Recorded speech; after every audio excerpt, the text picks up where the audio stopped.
আসসালামু আলাইকুম।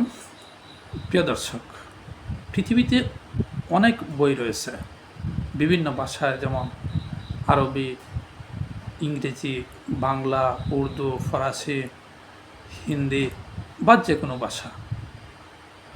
বিভিন্ন বিষয়ের উপর বিভিন্ন রাইটাররা বই লিখে থাকেন, কিন্তু একটি বই কিছুক্ষণ পড়ার পর আর ভালো লাগে না পড়তে।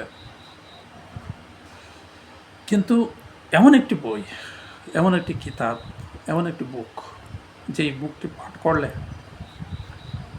আরও পাঠ করতে মন চায়।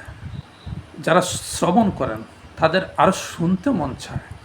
শুধু তা নয়, এই বুকটি পাঠ করলে ইহকাল এবং পরকালের মুক্তি পাওয়া যায়। এই বুকটি পাঠ করলে সওয়াবের অধিকারী হওয়া যায়। সেই বুকটি হচ্ছে আল কোরআন। যেই বুকের রাইটার, যিনি আমাদেরকে সৃষ্টি করেছেন, তিনি নিজেই আমাদেরকে এই বুকটি দান করেছেন। যেই বুকটি পড়লে সওয়াব পাওয়া যায়, ইহকাল পরকালের মুক্তি পাওয়া যায়। তার নাম হচ্ছে আল কোরআন। জাযাকাল্লাহ।